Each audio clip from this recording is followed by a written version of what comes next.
Na última vez que ele me agrediu, foi num dia de Natal, por volta de 2 horas da tarde, aqui na minha casa. E aí eu já não sabia mais o que fazer, porque eu não me defendi, não revidei, não xinguei, não falei nada. E mesmo assim ele continuava. Então eu saí de casa com a roupa que eu estava, de chinelo, peguei a chave da minha casa. Quando eu saí no portão, ele saiu atrás. E aí eu fui andando pela rua sem saber o que fazer direito. E ele me seguindo, me xingando, me ofendendo, me ameaçando, falando que ia me matar, falando que ia fazer mal para meus irmãos. Enfim, a delegacia era longe, porque como era Natal, tudo estava fechado, a única que estava aberta era bem distante. Eu acredito que eu andei por volta de 1 hora ou mais da minha casa até lá e ele atrás de mim, debaixo do sol escaldante. Ele me xingando e gritando comigo na rua, falando que eu sou louca. Até que eu consegui chegar na delegacia. Quando eu cheguei, que ele viu que eu entrei, ele saiu. Aí lá eu fiz o boletim de ocorrência, contei tudo o que aconteceu, chorando muito, desesperada, com medo. E tinha uns 10 policiais, todos eles ficaram tentando me acalmar. E até que eu consegui fazer o boletim, pedir a medida protetiva. O juiz concedeu depois de 2 dias a medida protetiva. Ele foi notificado e com isso ele não pode chegar perto de mim nem frequentar os mesmos lugares que eu costumo frequentar. E é isso. Ele é um agressor. Ele fez isso com a ex-mulher dele. Ela também fez boletim de ocorrência contra ele. Ele, para as pessoas, ele faz caridade, ele faz obra social. Para as pessoas de fora, ele ajuda, ele cuida, dá atenção. Só que, para mim, que eu seria a esposa dele, né? Porque eu era noiva, usei aliança, ele pôs uma aliança, usei aliança por praticamente 1 ano. E ele me tratava desse jeito. E eu questionava, falava para ele falava que ele não me agredia. Eu falava para ele, mas se isso não é agressão, o que é agressão então? Porque não admite, né? Então o que eu quero dizer, para quem possa me ouvir, querer ouvir uma parte dessa história nesse vídeo, é que não importa o que a pessoa faça para você. Às vezes a pessoa também não te deixa faltar nada, você mora num palácio, mas você está sendo agredida, violada, você está sendo humilhada, a pessoa está matando você aos poucos, porque essa é a intenção. Matar emocionalmente, psicologicamente e, infelizmente, na maioria dos casos, fisicamente. Quando eu estava na delegacia, chamaram uma policial especializada na Lei Maria da Penha. Ela conversou comigo, ela falou que havia pego um caso fazia pouco tempo, em que o próprio companheiro passou com o carro por cima da mulher. Depois ele a pegou e a levou para o hospital, dizendo que a amava e que foi sem querer que ele passou com o carro. Depois, no outro dia, eu estava numa outra delegacia fazendo as outras, né, recorrências que eu precisava fazer. O policial disse que o companheiro, o esposo, cortou as 2 pernas da própria esposa para que ela não saísse de casa. Depois eu fiquei sabendo do caso em que um homem arrastou uma jovem de 26 anos por quilômetros debaixo do próprio carro, pela pista, Quando socorreram, ela foi para o hospital, ficou 2 dias e não suportou e morreu. Também vi uma notícia de uma moça em que o ex-noivo jogou álcool e ateu fogo nela no meio da rua. Ela queimou quase todo o corpo, ficou por 2 anos no hospital lutando pela própria vida e também lutando para colocar ele na cadeia. Quando ela percebeu que ela não iria sobreviver devido a tudo que tinha acontecido com ela, ela gravou um vídeo, um depoimento, deixou salvo e o processo correndo. E quando o indivíduo, né, foi chamado para o processo, ela já havia morrido. O advogado dela apresentou o vídeo e o juiz reconheceu o vídeo como um depoimento e finalmente o homem foi preso, mas somente depois dela ter sido morta, dela ter morrido. Quando a gente sai disso, a primeira coisa que a gente pensa é que a gente está errada. Principalmente, eu acredito, mulheres que têm filhos com homem. Eu vivi um noivado. Há mulheres que vivem há anos, que são casadas, que têm filhos e que não têm para onde ir. Mas Deus é com você. Deus pode te tirar disso. Deus quer te tirar disso. Ele não quer mulher alguma sofrendo na mão de homem. Seja ele pastor, seja ele não sendo pastor, seja cristão, não sendo cristão. Nós às vezes fazemos as escolhas erradas. Eu fui enganada, achei que ele era um homem que iria cuidar da minha pessoa. Ele enganou a todos, inclusive a mim. Mas ele me agredia. Como diz aqui na palavra, porque o Senhor, o Deus de Israel, diz que odeia o repúdio e aquele que encobre a violência com a sua própria roupa. Então ele se vestia muito bem, sempre de paletó e gravata, mas aqui dentro da minha casa, quando estávamos sozinhos, qualquer coisa era motivo para ele me agredir, seja verbalmente ou fisicamente. A primeira vez que ele me agrediu, depois, né, que nós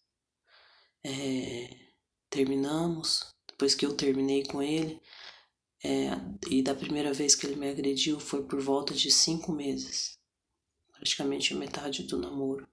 E antes era a pressão psicológica, a violência psicológica de que tudo o que eu fazia era errado, de que tudo o que eu fazia era olhar para homem, que tudo o que eu queria era ficar olhando para homem, aonde eu fosse é porque tinha homem, é porque eu queria estar perto de homem. Se eu não tivesse a minha cabeça fortalecida, meus pés firmados no Senhor, eu tenho certeza que eu teria caído muito mais, porque Deus, apesar de eu não enxergar tudo, Deus sempre mostrou para mim que essas coisas que ele falava não eram verdades, porque eu me conheço e me conheço na presença do Senhor. Então não importava as coisas que ele falava. Deus sempre mostrava para mim que ele sabia quem eu era, que eu sou. Então o que eu tenho para dizer é que se apegue, busque, ame e acredite no Senhor Deus. Aceite o Senhor Jesus como seu Senhor e Salvador. E Ele pode te tirar desse sofrimento e deste mal.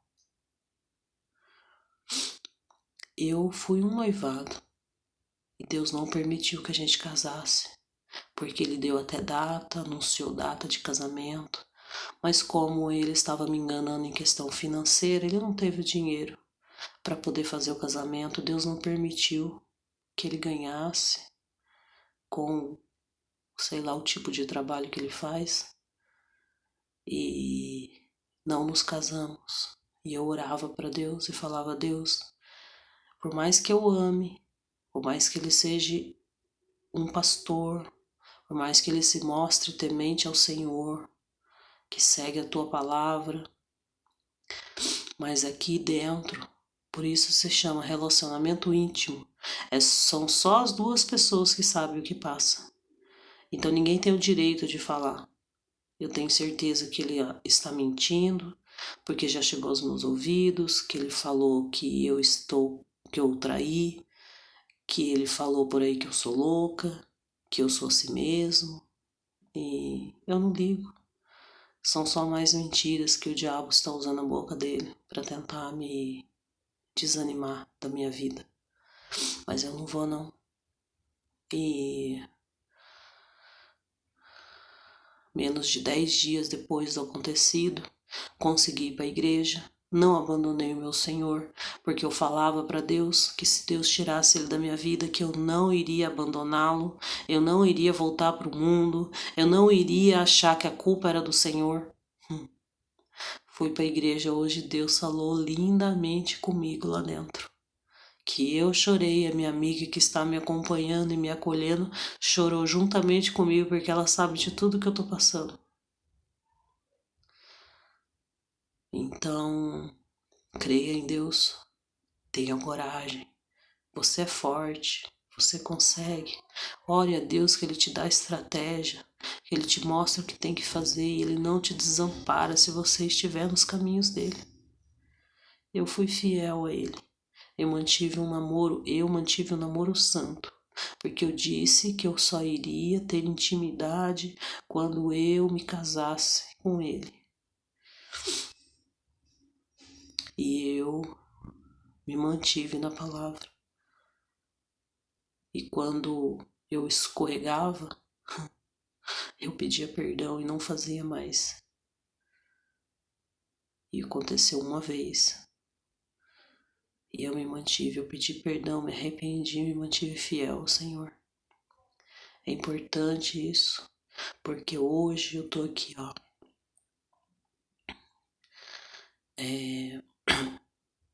Sem noivo, sem marido, né? Deus tirou ele de mim e eu não me senti usada, porque é assim que tem que ser, né? É assim que tem que ser, tá escrito na palavra. E não importa a sua vida que você já teve no passado, entendeu? Não importa quantos namorados, quantos maridos você já teve. Deus perdoou a prostituta. Deus perdoou aquela mulher que tinha 5 maridos e que o que ela estava não era dela. Deus perdoou. E Deus disse e confirmou hoje, no culto que eu fui, que Ele lança os nossos pecados no mar do esquecimento. Então não importa, a partir do momento que você se consertou com Deus, você tem que andar diante da palavra do Senhor. E não deixe que homem nenhum, ou pessoa alguma, ou mulher alguma diga: ah, mas você já pecou, você já fez tanto e agora você... Porque agora eu estou nos caminhos do Senhor. Então siga você as palavras e os caminhos do Senhor, para poder o Senhor Deus ser fiel. Amém? É isso que eu queria dizer. Eu ainda estou muito machucada, ainda tenho medo de sair na rua, porque ele mora perto da minha casa, eu tenho medo de encontrar com ele, eu tenho medo dele aparecer aqui no meu portão, eu tenho medo dele vir atrás de mim, ou dele fazer algo, então eu não durmo direito, desde o dia, qualquer barulho eu já acordo, já vou olhar no portão. Para sair, eu só saio com muita necessidade. Eu já queria ter ido à igreja antes e não consegui por medo, mas hoje eu tive coragem e fui. E é um dia de cada vez. E Deus está em todos os dias. Amém? Então eu quero dizer para você que não importa o que você esteja passando, acredite, confie no Senhor. Vá atrás dos seus direitos, vá atrás da lei. Confie que Deus usa a lei para nos ajudar. Não é a lei que nos ajuda, Deus usa a lei. Deus prepara tudo, o dia, a hora, o local, para que tudo dê certo. E eu creio que tudo isso vai passar, que eu vou ser curada, que eu vou ser restaurada, que a minha vida vai ser transformada. Vou conseguir um emprego, pagar minhas dívidas, continuar minha vida. E se o meu depoimento puder te ajudar e tirar você deste buraco, desse lugar onde este homem te colocou, então eu agradeço e glorifico ao Senhor por isso. Muito obrigada por me ouvir, a quem quis ouvir. Confia na palavra do Senhor, busca Deus todo o tempo e não permita que o homem mau acabe com a sua vida. Porque nós temos um Pai, um Deus poderoso, misericordioso, bondoso e Deus de justiça. Eu não quero saber nada da vida dele. Eu só pedi justiça ao Senhor. E se for da vontade de Deus, Ele fará. O que cabe a mim é continuar na presença do Senhor, buscando, acreditando que Deus vai restaurar a minha vida, os meus sentimentos, os meus pensamentos, o meu emocional. E para isso a gente precisa de ajuda, você precisa buscar uma igreja que seja da sua confiança, que te acolha, porque é para isso que as igrejas servem. Eu achei que iria ser acolhida num lugar e não fui, mas Deus tem me levou nessa igreja, aonde as pessoas estão me ajudando e eu sei que vão me ajudar mais ainda. Então fique com Deus, guarde a palavra do Senhor no seu coração, saiba que Deus te ama e que Ele sacrificou o único filho dele por você e por mim. E Ele não quer mais que nós nos sacrifiquemos. Ele não quer mais que nós sofremos. Ele quer que nós o adoremos em espírito e em verdade. E quando você faz isso, Deus te ouve, Deus cuida, Deus cura. Eu já vi homens e mulheres passarem por coisas terríveis, perder filho e continuar na presença do Senhor e a pessoa continuar viva. Superar. Amém? Então fique com Deus. Meu nome é Deise Penteado. E que o Senhor Jesus passe a ser o Senhor da sua vida. E se você é desviado, está afastado dos caminhos do Senhor, volte correndo. Ainda há tempo, mas Jesus está voltando e Ele quer você com Ele lá em cima. Amém?